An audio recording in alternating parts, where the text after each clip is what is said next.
Bonjour, c'est Emmanuel. Merci de vous joindre à moi pour ce nouveau projet qui s'intitule Quilt Black and Blue.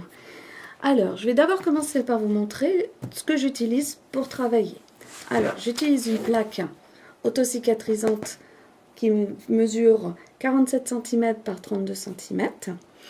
Et avec cette plaque, j'utilise aussi une petite plaque de 20 par 15 cm parce que comme ça, je la fais glisser sur l'autre et ça me permet de faire tourner ma pièce. Si vous n'avez pas de plaque, il vous faudra une plaque tournante qui fera aussi l'affaire. Ensuite, j'utilise un cutter. Je vous conseille le 28 mm parce que pour couper autour de certains petits gabarits, c'est pratique. Parmi les gabarits, je vous propose d'utiliser les gabarits A et C de Marty Michel. Et nous allons utiliser pratiquement toutes les pièces, sauf le C21, qui est une pièce dont on n'aura pas besoin. Mais les autres nous seront pas mal utiles. Dans les autres règles, je vous suggère, alors vous pouvez soit utiliser OmniGrid, alors elle fait 12 inches, ou alors OmniGrip, qui est une des autres marques, qui est celle-ci fait 14 inches par 4 inches, qui est assez pratique.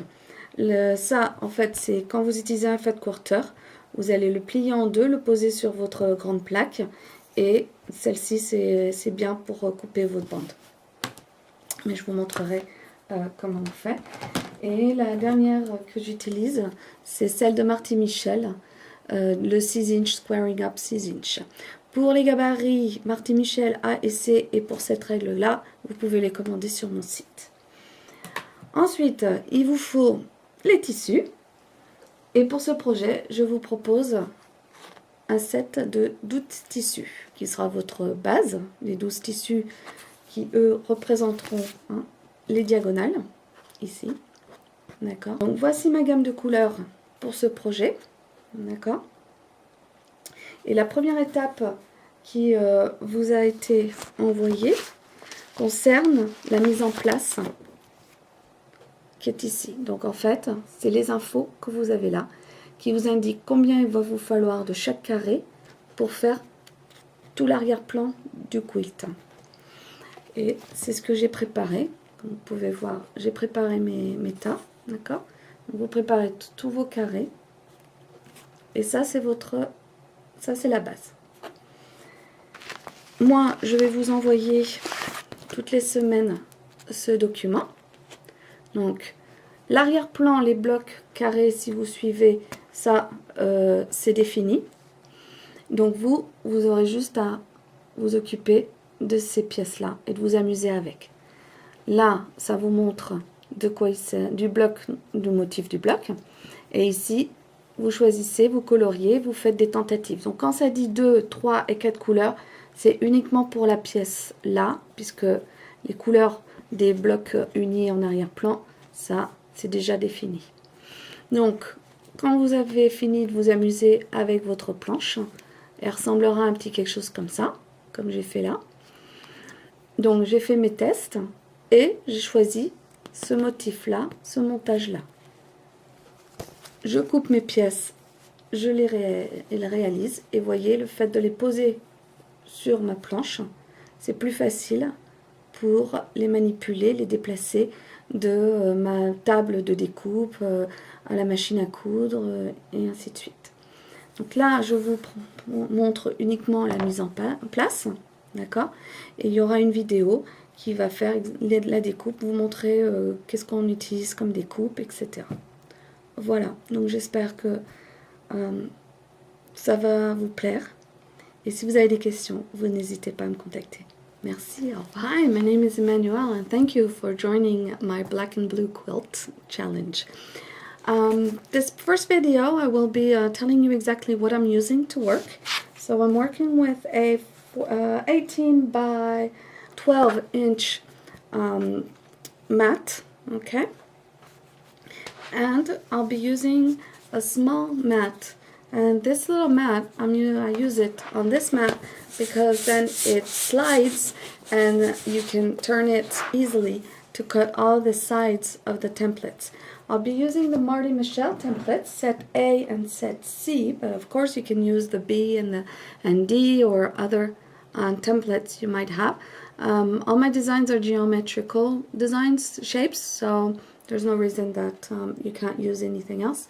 The only template that I won't be using is the C21, because this template usually is for making windows. But otherwise, if I'm not mistaken, all the others will be used. And don't you love my cool wooden presentation? Okay, then I'm using a 28mm rotary cutter.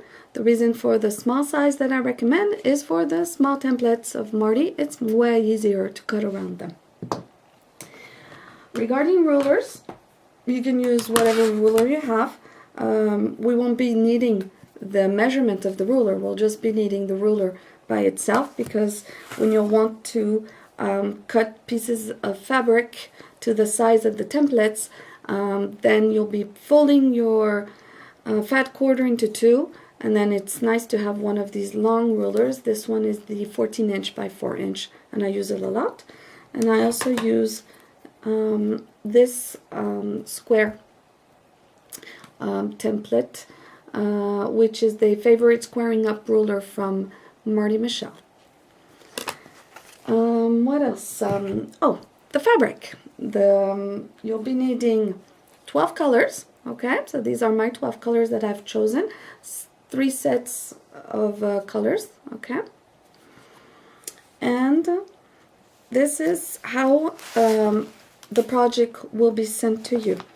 The project is one of these blank sheet of papers. Okay, the background is a set, and this is the paper where you'll see the background. Okay, so to know how many pieces do you need to make the background, it's this line here, and the A1 means A1 is the Marty Michelle template, which is the big square. Okay, that's the A1. And the numbers next to it is how many of each you need. So when starting the project, I think it's pretty cool to prepare all the background. So I've cut them, all my backgrounds already. And where you'll be having fun is actually with the other part, which is coloring out over here. Okay, so when it says 2 colors, 3 colors, and 4 colors, it doesn't take into consideration these squares. It takes into consideration the ones that we're going to have fun with. So here you're supposed to, it's an exercise book, so here you're supposed to try and write down which are the templates that will be used to make this. And I'm using a 1.5 set A, but if you use set B or any other set, then you can calculate how big your block is going to be. This one I just explained to you is putting the colors in, and here it's the sewing aspect of the project, meaning in how many steps will you be going to the sewing machine to assemble the entire block. You can do the exercise or not, it doesn't matter. And then what I will be showing in videos every week is the result, meaning I'll be showing you the templates that you actually need to make the block. I'll be showing you the different possibilities that I've tried out and then telling you which one I've chosen. So for example, for the first block, a little peek of what's coming up. So I've chosen this one, and this is what it will look like once it's cut. And then here I'll give you the solution of in video. I will be filming myself at the sewing machine, and this will be the result. So I hope that everything is clear, and if you have questions, I have Skype, so you can contact me on Skype. And I hope you have fun making this quilt. Thank you.